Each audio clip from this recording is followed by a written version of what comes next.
Hello, welcome back to the Jacksonville History Show. I'm Emily Rutherford-Liska, Executive Director of the Jacksonville Historical Society. Such an interesting segment we have for you now. I have with me author Michael Oesterreicher, and Michael is the author of a book that I think many may have read. It's been with us for a while, and it really is a beautiful portrayal of early 20th century life in rural North Florida. And the book is known as Pioneer Family. Welcome, Michael. Thank you. Thank you for having me. Oh, love having you here. This is a book that you wrote. You actually you had it published in 1996, right. But certainly you had worked on this book for years prior to that. Tell us a little bit about that process. Well, to begin with, I had heard these stories all of my life. I mean, I grew up in a home in the 50s, okay, really before television. I mean, some people, and in the 40s, rather, and 50s. And, you know, some people had television, but most people didn't. And certainly we didn't, because we lived way out in the country. So the family entertainment was after dinner to gather out on the front porch or around the fireplace, depending on the weather, and listen to these wonderful stories that my mother and father would tell us. I mean, they were both great storytellers, and they would tell stories that went back 100 years or so about their families.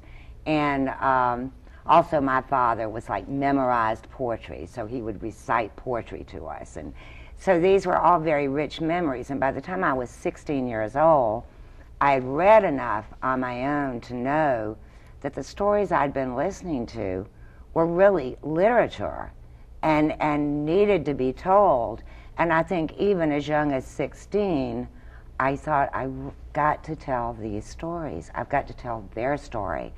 And of course, I didn't do anything about it for years and years and years, but always, deep down, back in the back of my mind somewhere, or the back of my heart, I wanted to tell these stories.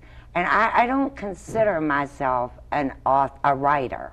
You know, I'm a teacher.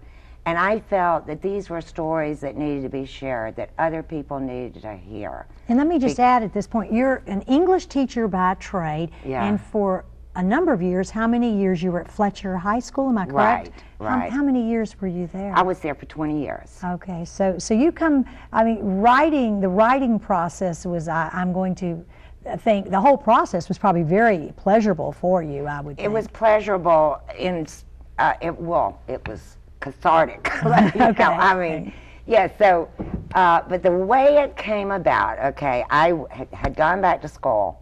I was a divorced woman with 4 children, and had gone back to get my certification so I could teach English, because that was another lifelong dream, because I love literature.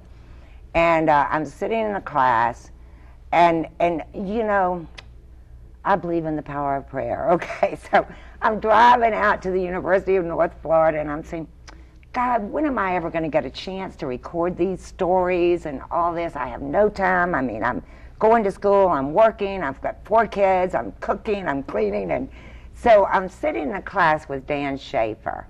Well, there you go. And he begins to talk about this octogenarian he had interviewed.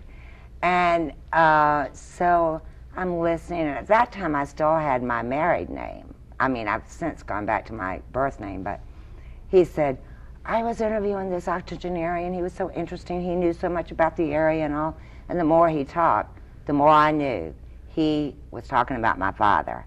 And I said, you're talking about Hughie Oesterreicher. And he said, well, how did you know? And I said, well, he's my father. Oh, my. So that got him so excited, and he asked me to do an independent study for him the next year, the next semester, where I interviewed them and then wrote a paper and about what I'd learned in the interviews. So this was my opportunity to not only get college credit, but to get my parents on tape. And by this time, they were getting old, okay? And I thought, if I don't do this, I'm never going to get it done. So I spent the next few months interviewing them.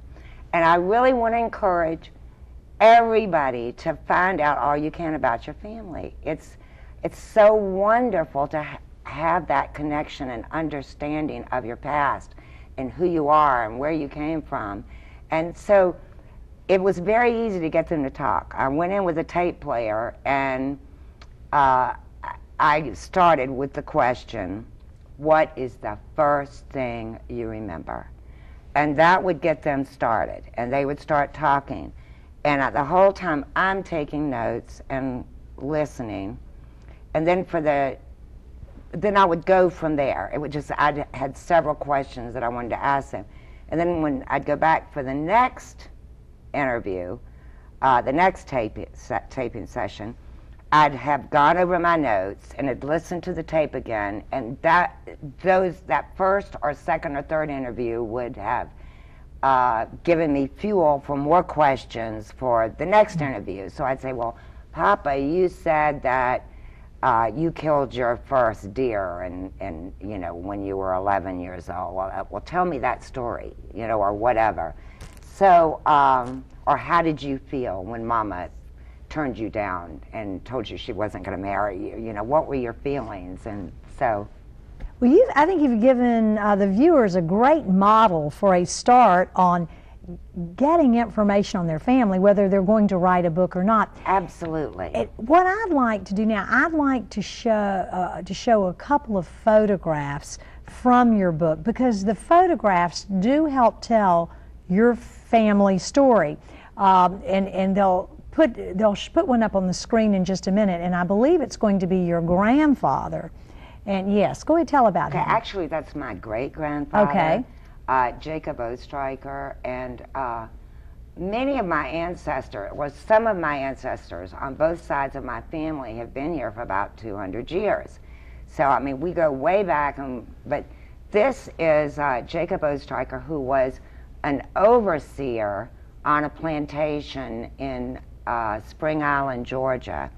And during the Civil War, he went off to be a scout, okay, for, I think, Wade Hampton, and, or General Mosby. Isn't that terrible? I don't remember. But anyway, this photograph was taken probably in about 1860 or 1861, just as the war was getting ready to kick in. And so after the war, things were so harsh in Georgia and in South Carolina. He had other relatives down here that had already moved to Florida. So he came down with his wife and children. In fact, they were talking about the steamboat earlier in the interview, and my grandmother came down from Hilton Head on a steamboat down the St. Johns River to Piccolata, because that was the steamboat stop. And they built a house, really, I've always considered it way out in the woods, but it was really probably on a main drag. It was on Old Kings Road, which was the main road between St. Augustine and Jacksonville. First road into Florida for settlers. So it was right there. I mean, it was right on that road. So, and that house is still standing. My father built it, my grandfather built it rather in 1876, and it's still standing. Well, let's move through a few more photographs. What about this photograph? What's happening here? I know this is North Florida. It's North Florida. It's in front of that cypress cabin, and it's a hunting party. My father's on the left holding the rifle or the shotgun. I can't really see which it is. And in the middle, and I don't know if you can see that on the television, there's a man with a beard. That is my grandfather, Thomas Oesterreicher, and Thomas kept a beard because he said it kept his chest warm. Okay. And he had asthma, okay? So he wore a beard. And there's some brothers and sisters in there, and some older cousins of mine are the children. And so that was probably 1923. We don't have much time, so I'm going to move to another photo here. And this is a very formidable woman. She is formidable, I'll tell you, but she was only about 5 feet tall and weighed over 200 pounds. But she is Annie Sadler Brown, my grandmother, and she's a very tough woman, my mother's mother. And the story is that when my grandfather died, they actually had the first dairy at the beach. And so plus they had fields of sugar cane and all that kind of thing. And so after my grandfather died, she was left with just 2 of her daughters out there farming and running the dairy. So she started carrying a rifle. In fact, she wore a 6-shooter on her hip. So, because she wanted to make sure that she and her girls were safe out there. So that's the story of Annie Sadler. I think we have one more photograph we'll show, and as we do, it's so to reflect on the loss of this lifestyle. It just doesn't exist anymore. You don't have people living out in the piney woods, living off the land. No. And your parents actually lived off the land, They not just did. your grandparents and great-grandparents. No, my father was a woodsman, and that's how he provided for my family until probably 1945. They opened a grocery store at the beach. But until then, he provided for his family, raising cattle, catching wild hogs, razorback hogs, farming, and doing carpenter work. So that is how he provided for us. Well, thank you for painting such a beautiful portrait, not just here today, but particularly in your book, Pioneer Family. And this book is still very available, area bookstores. Absolutely. And I told you the Jacksonville Historical Society will start carrying it. It's also online. Yes. And I do encourage people to learn about a way of life that's now lost to us. Early 20th Century North Florida Life, Pioneer Family by Michael Oesterreicher. Michael, thank you for being our guest today. I've enjoyed it so much. Thank you for having me here. I appreciate it.